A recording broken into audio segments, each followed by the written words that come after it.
अच्छा जी, अब हमारे पास आ जाता है पर्सपेक्टिव्स ऑफ एनवायरमेंटल साइकोलॉजी। हम ये देखेंगे कि एनवायरमेंटल साइकोलॉजी में डिफरेंट डिफरेंट पर्सपेक्टिव्स क्या हैं, यानी डिफरेंट पॉइंट ऑफ व्यूज क्या हैं, डिफरेंट थ्योरीज और मॉडल्स, इंपॉर्टेंट थ्योरीज और मॉडल्स हम देखेंगे जो एनवायरमेंटल साइकोलॉजी को देखने का अलग अलग प्रोफेशनल्स का व्यू है। जियोग्राफिकल डिटर्मिनिज्म सबसे पहला पर्सपेक्टिव आ जाता है एनवायरमेंटल साइकोलॉजी का। इस पर्सपेक्टिव में या इस पॉइंट ऑफ व्यू में हमें ये बताया गया है कि जो जियोग्राफिक और इकोलॉजिकल फोर्सेस होती हैं, यानी कि जिस जगह पे आप रह रहे हो, जिस लोकेशन पे रह रहे हो, वहाँ का एनवायरनमेंट, अब जो ज्योग्राफी और इकोलॉजी है वही तो आपका एनवायरनमेंट है। एनवायरनमेंट तो वो हर चीज़ है ना जो आपकी सराउंडिंग्स में है। तो आपका एनवायरनमेंट, इस पर्सपेक्टिव में हम ये पढ़ते हैं कि आपका एनवायरनमेंट आपके स्टेट बिल्डिंग यानी कि कंट्री की ग्रोथ को अफेक्ट करता है, उसकी फाइनेंशियल स्टेट यानी कि इकोनॉमिक डेवलपमेंट को, एंड इंस्टीट्यूशन यानी कि सिस्टम्स को अफेक्ट कर सकता है। आपका माहौल, इर्द गिर्द का माहौल आपके मुल्क की तरक्की पे, आपके मुल्क के माली हालात पे और आपके मुल्क के सिस्टम पे इफेक्ट डालता है। इसके साथ साथ अगर किसी एरिया के इन्वायरमेंटल फैक्टर्स में बहुत ज़्यादा डिस्ट्रप्शंस आ रही हैं, यानी कि बहुत ज़्यादा इन्वायरमेंटल प्रॉब्लम्स हैं, पोल्यूशन है, तो वहाँ एक तो टूरिस्ट बहुत कम होंगे और इसके साथ साथ वहाँ पे जो लोग ऑलरेडी रह रहे हैं, सिविलाइजेशंस हैं जो लोग रह रहे हैं, वो डिस्ट्रॉय होना शुरू हो जाएंगी और ऐसी जगह का कल्चर मज़ीद तरक्की नहीं कर सकता। थर्ड पॉइंट में हमें ये बताया गया है कि इन्वायरमेंटल फैक्टर्स सोसाइटीज़ को बहुत गहरे तरीके से असरअंदाज होते हैं, वो लोगों के साथ रहने और साथ काम करने के तरीके को मुतासिर करते हैं। सेकंड पर्सपेक्टिव हमारे पास आ जाता है इकोलॉजिकल बियोलॉजी। इकोलॉजिकल बियोलॉजी में वो थ्योरीज आ जाती हैं जिनका ये कहना है कि बायोलॉजिकल और सोशियोलॉजिकल इंटरडिपेंडेंस पाई जाती है ऑर्गेनिजम्स और उनके एनवायरनमेंट के दरमियान। बायोलॉजिकल इंटरडिपेंडेंस क्या है? यानी कि आप बायोलॉजिकल प्रोसेसेस की वजह से दूसरी चीज़ों पे डिपेंड कर रहे हो, जैसे कि हम क्या है करते हैं, कार्बन डाइऑक्साइड एक्सहेल करते हैं और ऑक्सीजन ब्रीद इन करते हैं, जबकि पौधे हमें ऑक्सीजन देते हैं, तो ये हमारी पौधों पे बायोलॉजिकल डिपेंडेंस हुई। इसके साथ साथ सोशियोलॉजिकल इंटरडिपेंडेंस कैसे होती है? हमें सोशल रिलेशनशिप्स के लिए, अपनी सोशल लाइफ के लिए दूसरों के साथ सोशल इंटरेक्शन की ज़रूरत होती है। तो बेसिक चीज़ क्या है, इकोलॉजिकल बायोलॉजी में ये बताया गया है कि ऑर्गेनिजम्स के दरमियान बायोलॉजिकल और सोशियोलॉजिकल इंटरडिपेंडेंस पाई जाती है। इकोसिस्टम में जितने भी ऑर्गेनिजम्स हैं एक दूसरे पे डिपेंड कर रहे होते हैं। सेकंड पॉइंट में हमें ये बताया गया है कि जो लिविंग थिंग्स हैं वो एक दूसरे के साथ इंटरेक्ट करती हैं, इंडिविजुअल लेवल पे भी और ग्रुप लेवल पे भी, और इसके साथ फर्दर उनका लेवल इंक्रीज होता जाता है कम्युनिटी लेवल पे भी और बायोस्फीयर लेवल, यानी कि हर चीज़ एक दूसरे पे डिपेंड कर रही होती है।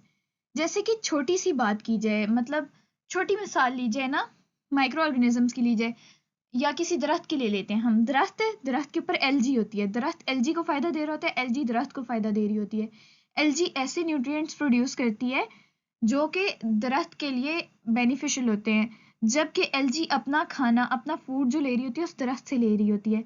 अब उस दरख्त से जो फल है उससे इंसान फायदा ले रहे होते हैं, तो ये सारी चीजें में इंटरेक्ट कर रही होती हैं। थर्ड पॉइंट में हमें ये बताया गया है कि दोनों, किसी भी एरिया में लिविंग और नॉन लिविंग चीजें जो होती है ना, वो मिल के इस चीज को डिसाइड करती हैं कि इस एरिया में किसी स्पेसिफिक ऑर्गेनिज्म की पॉपुलेशन कितनी होगी। मिसाल के तौर पे अब देख लेते हैं हम कि शेर है, शेर क्या खाता है? शेर जो है वो दूसरे जानवरों का शिकार करता है, तो उस एरिया में मौजूद शेर के शिकार का नंबर ये चीज डिसाइड करेगा कि यहाँ पे शेर सरवाइव कर सकता है कि नहीं कर सकता। इसलिए ये कहा गया है कि किसी भी इन्वायरमेंट के लिविंग और नॉन लिविंग ऑर्गेनिजम्स मिलकर उस इन्वायरमेंट को इस लायक बनाते हैं कि वहां पे कोई स्पेसिफिक ऑर्गेनिज्म रह सके, और वही उनकी प्रेजेंस ही ये डिसाइड करेगी कि कितने नंबर ऑफ एनिमल्स या कितने नंबर ऑफ ऑर्गेनिजम्स वहां पे एग्जिस्ट कर सकते हैं। फोर्थ पॉइंट में हमें ये बताया गया है कि जो ऑर्गेनिज्मल इकोलॉजिस्ट्स होते हैं, यानी इस फील्ड के जो साइंटिस्ट्स होते हैं, वो ये देखते हैं कि किस तरीके से मॉर्फोलॉजिकली, फिजियोलॉजिकली और बिहेवियरली ऑर्गेनिज्म के लिए ज़रूरी है कि वो अपने आप को एडजस्ट करे। ऑर्गेनिज्म के लिए किसी एक हैबिटेट में रहने के लिए अपने आप को क्या क्या एडॉप्टेशंस अडॉप्ट करने की ज़रूरत है। यानी कि अब जैसे कि डॉरेंस थ्योरी में बताया गया कि जिराफ्स की नेक पहले छोटी थी, टाइम के साथ साथ जैसे जैसे नीचे खाना नहीं बचा तो वो ऊपर उनकी नेक का जो खिंचाव था, यानी कि दरख्तों से पत्ते खाने वाले जो जिराफ्स थे वो जिंदा रहे। सर्वाइवल टू द फिटेस्ट की वजह से लंबी गर्दन हो गई जिराफ्स की। तो यही चीज़ है, ऑर्गेनिज्मल इकोलॉजिस्ट ये देखते हैं कि किसी स्पेसिफिक हैबिटेट में रहने के लिए किसी ऑर्गेनिज्म को क्या क्या बिहेवियर्स अडॉप्ट करने की ज़रूरत है। ऑर्गेनिज्मल इकोलॉजिस्ट होते कौन है? वो साइंटिस्ट जो ऑर्गेनिजम्स को स्टडी करते हैं। इन लोगों के मुताबिक पॉपुलेशन उससे कहा जाता है जहाँ पे सेम स्पीशीज के लोग सेम टाइम पे सेम जगह पे रह रहे हों, वो पॉपुलेशन कहलाती है। मिसाल के तौर पे हरिपुर में इंसानों की स्पीशीज क्या है? होमोसेपियंस। तो होमोसेपियंस के लोग सेम टाइम पे सेम प्लेस यानी कि हरिपुर में रह रहे हैं, तो वहाँ का वो वहाँ की पॉपुलेशन कहलाएंगे। फिर कम्युनिटी इकोलॉजिस्ट्स आ जाते हैं। कम्युनिटी इकोलॉजिस्ट का काम क्या होता है कि वो ये देखें कि डिफरेंट पॉपुलेशंस आपस में किस तरीके से इंटरेक्ट कर रही होती हैं। यानी कि इंसानों की पॉपुलेशन हो गई, अब इसी इलाके में भेड़ बकरियों की भी पॉपुलेशन है, यानी इसी जगह पे सेम टाइम पे भेड़ बकरियां भी बहुत ज़्यादा हैं। तो ये कम्युनिटीज़ आपस में किस तरीके से इंटरेक्ट कर रही हैं। इंसान जो है उन्हें ज़बह करके भी खाते हैं, उन्हें एज अ कैटल भी पाल रहे हैं, तो इस सब का फ़ायदा हो रहा है इंसान को। तो ये दोनों कम्युनिटीज़ आपस में इंटर रिलेट कर रही हैं, ये कम्युनिटी इकोलॉजिस्ट का काम होता है। फिर इकोसिस्टम इकोलॉजिस्ट आ जाते हैं। इकोसिस्टम इकोलॉजिस्ट का काम ये होता है कि वो जो आसपास के एनवायरनमेंट में फ्लो ऑफ एनर्जी चल रहा है या रिसाइकलिंग ऑफ न्यूट्रिएंट्स है उसको देखें। फ्लो ऑफ एनर्जी क्या है? यानी कि पानी को हम बिजली बनाने के लिए इस्तेमाल कर रहे हैं, तो मजीद बारिश के पानी को स्टोर करने के लिए मजीद डैम्स बनाना। रिसाइकलिंग ऑफ न्यूट्रिएंट्स क्या है? यानी कि अगर हम पौधों वगैरह से फल वगैरह खा रहे हैं तो उन्हीं पौधों को नेचुरल फर्टिलाइजर्स प्रोवाइड करना या ऐसी चीज़ों से प्रोडक्ट्स बनाना कि जो दोबारा नेचर के काम आ सकें। तो ये सारा काम आ जाता है इकोलॉजिकल बियोलॉजी में। बिहेवियरिज्म पर्सपेक्टिव में हमें ये बताया जाता है कि जो एनवायरनमेंट है, जो अच्छा एनवायरनमेंट है, वो इंडिविजुअल्स की पर्सनैलिटी को भी अफेक्ट करता है, एटीट्यूड्स को भी, व्यूज़ को भी और बिलीव्स को भी। मिसाल के तौर पे अब मैं एक शहर में रह रही हूँ, उस शहर में कोई भी कमी नहीं है, यूनिवर्सिटीज़ हैं, स्कूल्स हैं, हॉस्पिटल्स हैं, सब कुछ अच्छा है। तो इससे मेरा बिलीफ सिस्टम, मेरा कल्चर सब कुछ अफेक्टेड होगा। आसपास लोग जो हैं वो पढ़े लिखे एजुकेटेड पीपल रह रहे हैं, तो आसपास का माहौल बहुत अच्छा हो जाएगा और इससे मेरे बिहेवियर पे भी इफेक्ट होगा। हो सकता है मैं किसी गांव से आई हूँ, मेरा बात करने का एक्सेंट नहीं अच्छा, मेरी बोलचाल नहीं अच्छी, मेरा रवैया नहीं अच्छा, तो उन लोगों के साथ रह के या ऐसे इन्वायरमेंट में रह के एक ग्रूमिंग हो जाती है इंसान की। बिहेवियरिज्म पर्सपेक्टिव में ये बताया जाता है। फिर गेस्टाल्ट साइकोलॉजिस्ट का पर्सपेक्टिव आ जाता है। जो गेस्टाल्ट साइकोलॉजिस्ट थे ना, इन्होंने इन्वायरमेंटल साइकोलॉजी में इस चीज़ पे ज़्यादा फोकस किया कि किस तरीके से इंसान सोचता है, अपने सेंसेस को यूज़ करके इन्वायरमेंट के बारे में परसीव करता है। यानी कि इंसान के सेंसेस पे उसके इन्वायरमेंट का क्या इफेक्ट हो रहा होता है, इंसान कैसे अपने आसपास की वर्ल्ड को परसीव कर रहा है। फिर वही बात आ जाती है कि मेरे आसपास का इन्वायरमेंट जितना पॉजिटिव होगा, जितनी पॉजिटिव वाइब्स मुझे आएंगी, मेरा बिहेवियर उतना ही पॉजिटिव होगा। इकोलॉजिकल थ्योरिस्ट्स आ जाते हैं। इकोलॉजिकल थ्योरिस्ट्स का मानना ये था कि इंसान और इन्वायरमेंट आपस में एक परमानेंट रिलेशनशिप में टाइड होते हैं, वो एक दूसरे से अलग नहीं किए जा सकते, उनके दरमियान एक परमानेंट कनेक्शन होता है। और ये जो कनेक्शन होता है इसमें वो दोनों एक दूसरे को म्यूचुअली बेनिफिट दे रहे होते हैं। एक इंसान अपने इन्वायरमेंट को और इन्वायरमेंट उसमें रहने वाले इंसान को या ऑर्गेनिज्म को बेनिफिट कर रहा होता है। इसी को कहते हैं सिम्बियोटिक रिलेशनशिप, यानी कि दोनों एक दूसरे को फायदा दे रहे होते हैं। रॉजर बार्कर का मानना ये था कि अगर किसी ऑर्गेनाइजेशन को या किसी इकोसिस्टम को, पॉपुलेशन को जितना भी बड़ा कर दिया जाए, उसमें रहने वाले ऑर्गेनिजम्स का बिहेवियर सिमिलर ही रहेगा। मिसाल के तौर पे एक जगह है, वहाँ पे घास फूस चरने की बहुत सारी जगह है, यानी कि जो कहा जा सकता है चरने वाले जानवर हैं, उनके लिए बहुत अच्छा इन्वायरमेंट है। तो वहाँ पे चाहे जितने भी आप एनिमल्स ज़्यादा कर दो, तमाम एनिमल्स का बिहेवियर सेम ही रहेगा। ठीक हो गया? या कोई ऑर्गेनाइजेशन में वहाँ पे काम करने वाले एम्प्लॉयज़ बहुत ज़्यादा पंक्चुअल है, तो वहाँ पे आप जितने भी ज़्यादा वर्कर्स ले आओ, वो हमेशा वैसे ही बिहेव करते रहेंगे, पंक्चुअल ही रहेंगे। ऐसा कहना है इकोलॉजिकल थ्योरिस्ट्स का। बिहेवियरल कंस्ट्रेंट थ्योरी, इसका कहना ये है कि अगर आप से के एनवायरनमेंट में कोई ऐसी सिचुएशन हो जाती है या आप ऐसी सिचुएशन कोई सोचते हैं जो कि थ्रेटनिंग है, कोई प्रॉब्लम है या कोई डर है, एनवायरनमेंट में कोई ऐसी सिचुएशन जिससे आपको डर हो सकता है, तो या तो आप उससे भागने की कोशिश करेंगे या आप उसको हैंडल करने की कोशिश करेंगे। और दूसरे पॉइंट में ये हमें बताया गया है कि हम ये इस बात की परवाह नहीं करेंगे कि आया जिस चीज़ से हम डर रहे हैं, जिस प्रॉब्लम को हमने सोचा हुआ है वो सच में एग्जिस्ट कर रही है या सिर्फ और सिर्फ हमारे जहन में है, हम वैसे ही बिहेव करेंगे। इसकी मिसाल ये है कि इन्वायरमेंट में एक हैजर्ड है। पहले पॉइंट में क्या बताया गया कि इन्वायरमेंट में किसी भी किस्म का कोई नुकसान है या कोई हैजर्ड है, तो या तो आप उसको हैंडल करोगे या उससे बचने की कोशिश करोगे। तो इसकी मिसाल क्या है कि आपको सामने कुत्ता नजर आया तो आपकी बॉडी ऑटोमेटिकली आपको सिग्नल देगी कि आपने भागना है, अगर वो आपकी तरफ भाग के आ रहा है। तो ये आपका तरीका है कि आप किस तरीके से इस स्ट्रेस से कोप कर रहे हो। दूसरे पॉइंट में हमें क्या बताया गया है कि आप इस बात की परवाह नहीं करते कि वो स्ट्रेसर जो है, यानी कि वो मुसीबत जो है, वो रियली एग्जिस्ट कर रही है या सिर्फ और सिर्फ आपके जहन में है। इसकी मिसाल ये है कि अगर आप अंधेरे में तो आप डरते हैं, आप इस बात की फिक्र नहीं करते कि वाकई में अंधेरे में तो है कुछ नहीं, कमरा तो मेरा खाली है, सिर्फ और सिर्फ आप डरते हैं। तो आपका बिहेवियर सेम ही रहता है। थर्ड पॉइंट में हमें ये बताया जाता है कि हमारे रिएक्शंस हमें इस चीज़ के लिए हेल्प करते हैं ताकि अगर कल को, अगर ये परसीव्ड सिचुएशन है, अंधेरे से हम डर हैं, हमारे रिएक्शंस हमें तैयार करते हैं कि आइंदा अगर इन्वायरमेंट में इस किस्म की मुसीबत सच में हमारे सामने आ जाए तो हमने उससे कैसे कोप अप करना है। जैसे कि कोई टेस्ट है, हमारे जहन में उस टेस्ट की एंजाइटी पहले से ही आ गई है, हाँ जी टेस्ट है, कैसा होगा कैसा नहीं होगा। तो इससे क्या होगा, हमारे जहन पे एक प्रेशर होगा उसकी तैयारी करने का, तो हम पहले से ही उस टेस्ट के लिए तैयार होंगे, फ्यूचर पॉसिबिलिटीज के लिए इंसान तैयार हो जाता है। और लास्ट पॉइंट में क्या बताया गया है कि अगर हम स्ट्रेस को हैंडल नहीं कर सकते तो हम अपने आप को हेल्पलेस या पावरलेस फील करेंगे। इसकी मिसाल बिल्कुल ऐसी है, जब इंसान एक काम बहुत शिद्दत से कई दफ़ा करने की कोशिश करे और वो कामयाब नहीं होता तो एक टाइम ऐसा आता है कि इंसान नाउमीद हो जाता है।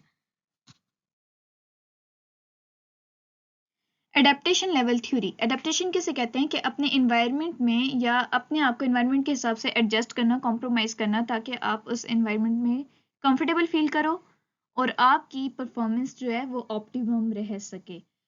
अब एडेप्टेशन लेवल थ्योरी हमें ये कहती है कि लोग अपने आसपास कंफर्टेबल एक्टिविटीज़ ढूंढते हैं, ऐसी चीज़ें ढूंढने की कोशिश करते हैं या चीज़ों को अपने हिसाब से ऐसे अडॉप्ट करते हैं या अपने आप को उन चीज़ों के हिसाब से ऐसे बना लेते हैं कि जिसको वो इंजॉय कर सकें, जिसके अराउंड वो कंफर्टेबल फील कर सकें।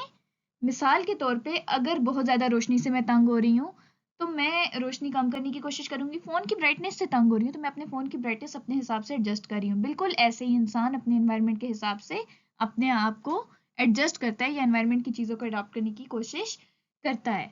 सेकंड पॉइंट में हमें ये बताया गया है कि बहुत कम या बहुत ज़्यादा किसी चीज़ की स्टिमुलेशन जो है वो आपको डिस्टर्ब कर सकती है, अनडिजायरेबल इफेक्ट दे सकती है।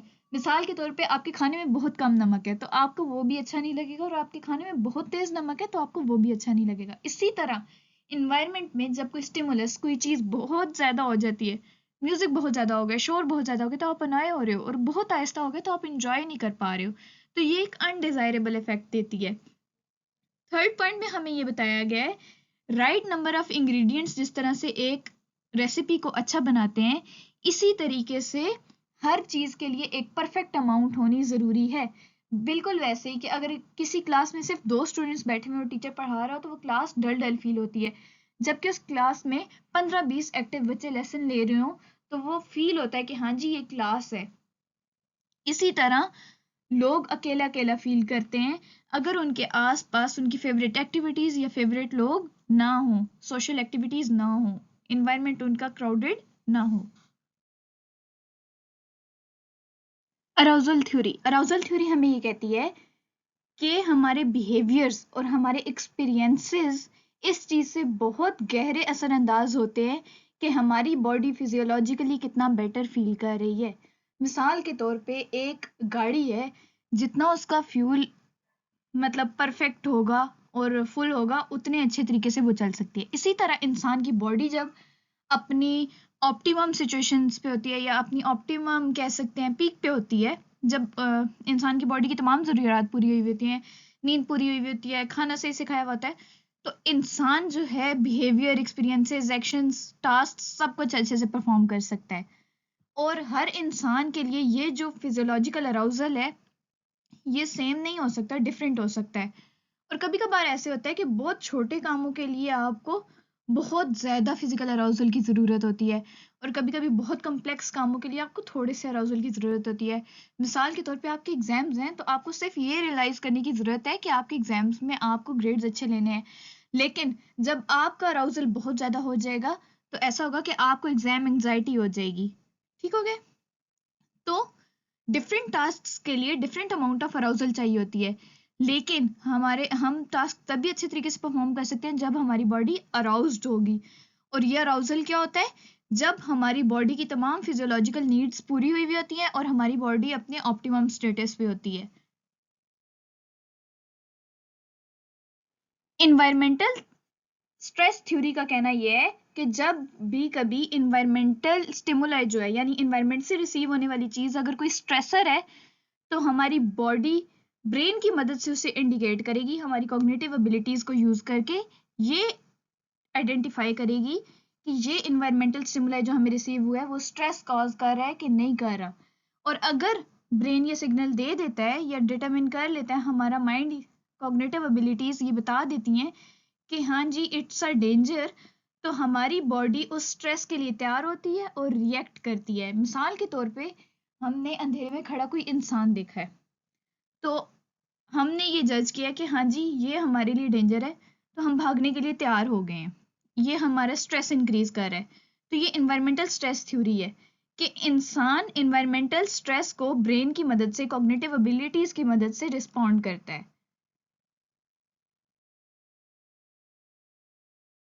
इन्वायरमेंटल लोड थ्योरी, इस थ्योरी का कहना यह है कि इंसान का ब्रेन एक कंटेनर की तरह है जिसमें एक कैपेसिटी होती है, सिर्फ उतनी ही अमाउंट ऑफ इंफॉर्मेशन एक टाइम पे प्रोसेस की जा सकती है, क्योंकि इंसान जो इंफॉर्मेशन रिसीव करता है वो बहुत ज़्यादा होती है। मिसाल के तौर पे अगर मैं कहीं पार्क में घूमने चली गई हूँ, बहुत से इंसान होंगे वहाँ पे, बहुत कुछ कर रहे होंगे, उनके पास बहुत कुछ होगा, मुझे ये नहीं याद रहेगा उनके कपड़ों का कलर क्या था, वो लोग खा क्या रहे थे। हर इंसान का नाम याद नहीं हो सकेगा, हर इंसान की शक्ल अच्छे तरीके से याद नहीं हो सकेगी, उसने क्या पहना हुआ था, कैसा पहना हुआ था, ये नहीं याद होगा, क्योंकि our brain is just like a container. इसकी एक स्पेसिफिक कैपेसिटी है इंफॉर्मेशन को प्रोसेस करने की। और अगर इंफॉर्मेशन ओवरलोडेड हो जाती है, जैसे कि मैंने कहा पार्क में बहुत ज़्यादा लोग थे, तो हमें सिर्फ वही चीज़ें याद रहती हैं जिनमें हम इंटरेस्टेड है। मिसाल के तौर पे हम किस चीज़ में इंटरेस्टेड है, अब मैं किसी इंसान से मिली हूँ या मेरी कोई मीटिंग है, उसमें मेरा फोकस किस पे होगा, जो मेरा उन लोगों से इंटरेक्शन है, जो बातचीत हो रही है और उस पर उनका जो रिएक्शन है, इस चीज पे मैं फोकस नहीं करूंगी किसने क्या पहना हुआ था, किसके शूज कौन से ब्रांड के थे। तो इन्वायरमेंटल लोड थ्योरी का ये कहना है कि हमारे ब्रेन का एक स्पेसिफिक कैपेसिटी सेट हुई हुई है, जब इन्वायरमेंटल लोड या इन्वायरमेंटल इंफॉर्मेशन ज्यादा हो जाती है, तो हमारा ब्रेन सिर्फ और सिर्फ रेलेवेंट इन्वायरमेंटल इंफॉर्मेशन पे फोकस करेगा।